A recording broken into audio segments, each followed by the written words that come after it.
Hello everyone, कैसे हैं आप सभी लोग। आशा है कि आप लोग बहुत बहुत अच्छे होंगे। आइए प्यारे बच्चों, आज हम लोग 23 जुलाई साल 2026 के हरियाणा करंट अफेयर इस वीडियो में पढ़ते हैं। सेशन की करें शुरुआत उससे पहले मैंने आपसे पिछले सेशन में एक सवाल पूछा था कि 1857 में सोनीपत से स्वतंत्रता सेनानी कौन थे। तो इस सवाल का ठीक जवाब जो है ना एक्चुअली था बी ऑप्शन सही था। इसमें लिख रखा है विरासत अली।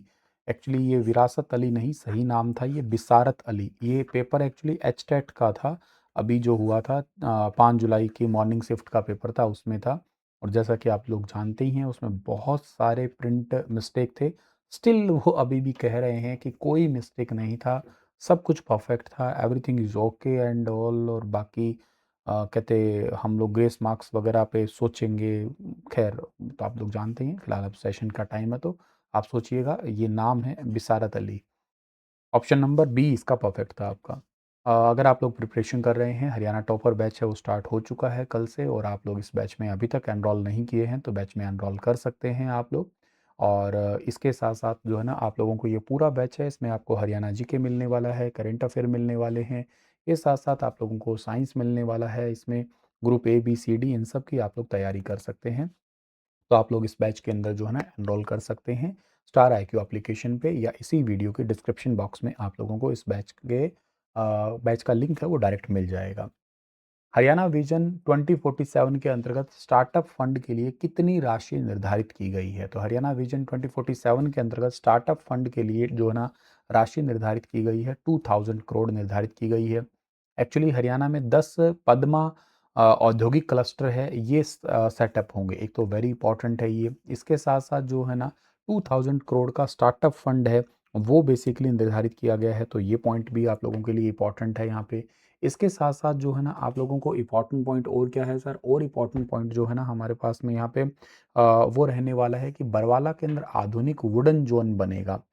और इसके अलावा स्वयं सहायता समूह को अमेज़न और वॉलमार्ट से जोड़ा जाएगा। महिला उद्यमियों के लिए क्रैच की जो सुविधा है वो दी जाएगी। इसके साथ-साथ जो है ना ग्रामीण क्षेत्रों में स्थापित होंगे 100 कौशल केंद्र। उद्योगों के लिए आसान और तेज़ स्वीकृत प्रक्रिया है, वो रहने वाली है आपके पास में यहाँ पे। अब ये 10 नए पदमा औद्योगिक क्लस्टर जो है ना इसका मतलब ये है कि हरियाणा में नए इंडस्ट्रियल क्लस्टर बनेंगे। एक ही जगह पर कई इंडस्ट्री जो है ना सेटअप होगी, इससे बिजली या सड़क, पानी या लॉजिस्टिक जैसी सुविधाएँ हैं ना वो साथ ही मिल जाएगी। इससे मतलब एम्प्लॉयमेंट और इन्वेस्टमेंट है दोनों ही बढ़ जाएँगे। जैसे आईएमटी मानेसर वगैरह जो इंडस्ट्रियल एस्टेट वगैरह है ना उस तरीके से ही बनेगा। ये 2000 करोड़ का जो स्टार्टअप फंड है इसका मतलब है सरकार ना स्टार्टअप स्टार्ट करने वाले जितने भी यूथ है उनको बेसिकली फाइनेंशियली हेल्प करेगी। लाइक जैसे फंड के लिए नए बिजनेस है उसको सीड फंडिंग देना या इनोवेशन सपोर्ट करना, या जस्ट लाइक आपका जो ग्रोथ कैपिटल है वो मिलेगा। तो इससे नए एंटरप्रेन्योर्स बनेंगे। एंटरप्रेन्योर्स को बेसिकली लोन लेने पर पूरी तरीके से जो है ना डिपेंडेंसी नहीं रहना पड़ेगा, तो सरकार खुद ही स्टार्टअप फंड दे देगी। बरवाला हिसार जिले के अंदर पड़ता है। यहाँ पे वुड बेस्ड का जो है ना एक बेसिकली इंडस्ट्री बनेगी जिसमें फर्नीचर है या प्लाईवुड या वुडन प्रोडक्ट्स है, उनके नई नई इंडस्ट्रीज लगेगी। इससे लोकल लोगों को रोजगार भी मिल जाएगा। और जो सेल्फ हेल्प ग्रुप है जिसमें स्पेशली गांव की महिलाएं हैं जो कुछ प्रोडक्ट्स बनाती है, तो उनके प्रोडक्ट्स को अमेजोन वॉलमार्ट जैसे ऑनलाइन प्लेटफॉर्म पर बेचने का उनको मौका मिलेगा। इससे उनका प्रोडक्ट है वो पूरे भारत में नहीं बल्कि दुनिया के अलग अलग देशों में पहुंचेगा। जस्ट लाइक जैसे महिलाएं आमतौर पे अचार बनाती है, पापड़ बनाती है, या ये कोई हाथ से कपड़े वगैरह एम्ब्रॉयडरी वगैरह करती है ना, वो ऑनलाइन बेच पाएंगे मतलब वो। और इसके अलावा महिला उद्यमियों के लिए जो ना स्पेशली जैसे सब्सिडी बेस्ड ना नई नई रोजगार सुविधा के लिए भी स्टार्ट किया जाएगा। और जैसे क्रैच वगैरह है ना ये स्टार्ट किए जाएंगे, तो ये इंपॉर्टेंट है। स्किल सेंटर बनेंगे गाँव के अंदर। हर युवाओं को आधुनिक तकनीकी कौशल यानी कि टेक्निकल स्किल है वो सिखाई जाएगी। इसके अलावा थोड़ा बिज़नेस करना ईज़ी किया जाएगा। बिज़नेस को आसान, लाइसेंस देना, गवर्नमेंट से मंजूरी लेना, पेपर वर्क एक्सेट्रा जो है ना ये थोड़ा कम कर दिया जाएगा। बरवाला एक बात और याद आ रही है मुझे, इसको हरियाणा का 25वां नगर परिषद भी बनाया है। 1 नवंबर 2025 की बात है तब, ठीक है। नेक्स्ट आता है कि 58वें अंतर्राष्ट्रीय रसायन विज्ञान ओलंपियाड में भारत ने कितने स्वर्ण पदक जीते हैं। तो भारत ने इसमें टोटल 4 गोल्ड मेडल जीते हैं। इंटरनेशनल केमिस्ट्री ओलंपियाड है, स्कूली विद्यार्थियों के लिए आयोजित होने वाला ये वर्ल्ड लेवल का एक केमिस्ट्री की एक चैंपियंस या प्रतियोगिता है कह लीजिएगा। इसमें विद्यार्थियों की सैद्धांतिक ज्ञान है, प्रयोगशाला कौशल है या तार्किक क्षमता है या जटिल जो रासायनिक समस्या है उसको सॉल्व करने की जो योग्यता है उसको देखा जाता है। तो भारत में विज्ञान ओलंपियाड के लिए विद्यार्थियों का सिलेक्शन जो है ना ये Homi Bhabha centre for science education TIFR Mumbai के द्वारा ही किया जाता है। ये 58वां अंतर्राष्ट्रीय रसायन विज्ञान ओलंपियाड हुआ था 10 से 19 जुलाई 2026 तक ताशकंद, उज्बेकिस्तान में। इसमें 93 देशों के 363 स्टूडेंट हैं, उनमें उन्होंने भाग लिया था और भारत के चारों प्रतिभागी ने गोल्ड मेडल जीता है। मतलब भारत का अब तक का सबसे बेस्ट और कह सकते हैं ऑल गोल्ड परफॉर्मेंस रही है ये। इसमें एक गोल्ड जीता है देवदत्त प्रियदर्शी ने, जो भुवनेश्वर ओडिशा से हैं ये। और ओडिशा भुवनेश्वर की मतलब ओडिशा जो है ना ये भुवनेश्वर की ओडिशा की कैपिटल भुवनेश्वर है। हर्षित सिंघल है, ये मंडी गोविंदगढ़ पंजाब से हैं ये। और इसके साथ-साथ जो है ना कबीर छिल्लर हैं, ये हरियाणा के गुरुग्राम से हैं। तो जेईई मेंस 2026 में 100 परसेंटाइल नंबर भी लिया था। फुटबॉल प्रतियोगिताओं में भी हरियाणा का प्रतिनिधित्व ऑलरेडी ये कर चुके हैं ये। और संदीप कूची है, ये हैदराबाद तेलंगाना से हैं और इन्होंने भी गोल्ड मेडल लिया है इसमें। हाल ही में हरियाणा सरकार ने कितने औद्योगिक प्रशिक्षण संस्थानों यानी कि ITI के उन्नयन को स्वीकृति दी है? Very important.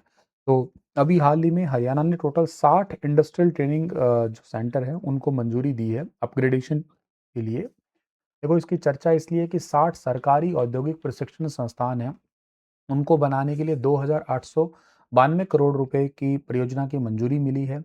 और ये निर्णय पीएम सेतु की राज्य स्तरीय संचालन समिति की बैठक हुई थी, उसकी अध्यक्षता की थी हरियाणा के मुख्य सचिव अनुराग रस्तोगी ने। तब ये फैसला लिया गया है। अब ITI जो है ना सर आज के टाइम पे जैसे पारंपरिक मशीनों का ज्ञान नहीं है, तो कंपनी की को ऐसे यूथ की नीड है जिन्हें जो लेटेस्ट मशीनें हैं या डिजिटल टेक्निक है उसकी नॉलेज होनी चाहिए। इंडस्ट्रीज में यूज होने वाले उपकरण चलाने आते आते हों उनको। इसके अलावा उनको प्रैक्टिकल ट्रेनिंग मिल सके हो, नौकरी स्टार्ट करने से पहले ही उनको जॉब का काम का एक्सपीरियंस होना चाहिए। इसलिए ITI के अंदर जो है ना मॉडर्न लैब बनाई जाएगी, स्मार्ट क्लासरूम होंगे, न्यू मशीन्स आएंगी, डिजिटल बेसिकली डेटा होने वाला होगा ताकि जो इंडस्ट्रीज की नीड है उसको फुलफिल किया जा सके। पीएम सेतु क्या है सर? पीएम सेतु का मतलब प्रधानमंत्री स्किलिंग एंड जो employability transformation through upgraded ITIs। तो बेसिकली ITI के माध्यम से ही कौशल और रोजगार क्षमता में परिवर्तन की प्रधानमंत्री योजना है ये। और इसके चलते हुए पूरे देश में 1000 ITI सरकारी ITI है उनको अपग्रेड करना है। 200 ITI हब के रूप में डेवलप की जाएगी, 800 ITI स्पोक के रूप में डेवलप की जाएगी। कुल जो है इस पे 60,000 करोड़ रुपए लगाना है। हब एंड स्पोक मॉडल क्या होता है सर? तो हरियाणा की टोटल 60 ITI को 12 क्लस्टर में बांटा गया है। एक मेन ITI मतलब एक एक्चुअली हब ITI होगा। तो इसमें 4 सहयोगी ITI वो कहलाएगी, फिर स्पोक ITI होगी। मतलब एक हब प्लस में 4 स्पोक मतलब 5 ITI का एक क्लस्टर बन जाएगा। तो ऐसे 12 क्लस्टर है तो 12 पंजे टोटल 60 आपकी ITI हो जाएगी ये। एग्जाम्पल से मान लो कुरुक्षेत्र की एक ITI को हब बनाया गया तो उसके आसपास की 4 ITI है उसकी वो स्पोक ITI बनेगी। तो हब ITI जो है ना उसको न्यू टेक्निक है या आधुनिक मशीनें हैं या जो भी ट्रेनिंग के लिए बेसिकली ट्रेनर दिए जाएंगे, न्यू सिलेबस होगा। इसके साथ साथ प्लेसमेंट में हेल्प की जाएगी, बड़ी बड़ी इंडस्ट्रियों से उनका लिंक होगा। ऐसी सारी फैसिलिटी उनको मिलेगी। इसमें सेंट्रल गवर्नमेंट 50% पैसा लगाएगी और 33% हरियाणा गवर्नमेंट पैसा लगाएगी। 17% जो ना इसमें जो प्राइवेट इंडस्ट्रीज है वो पैसा लगाएंगी।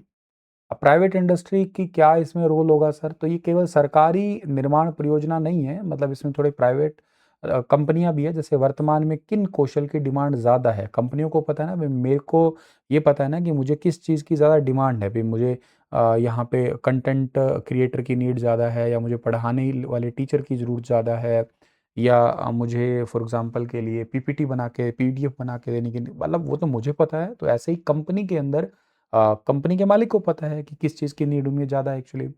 कौन-सा सिलेबस स्टार्ट किए जाएँगे, किन मशीनों पे ट्रेनिंग दिया जाए और स्टूडेंट्स को इंटर्नशिप और प्लेसमेंट कैसे मिल सके, ये सब कुछ तो कंपनियों को ही पता है ना। तो प्लेसमेंट के लिए स्पेशल पर्पस व्हीकल SPV बनाया जाएगा जिसमें जो आपके प्राइवेट जितने भी औद्योगिक भागीदार होंगे वो उनकी मेन भूमिका होगी। हरियाणा में 12 क्लस्टर कौन से हैं?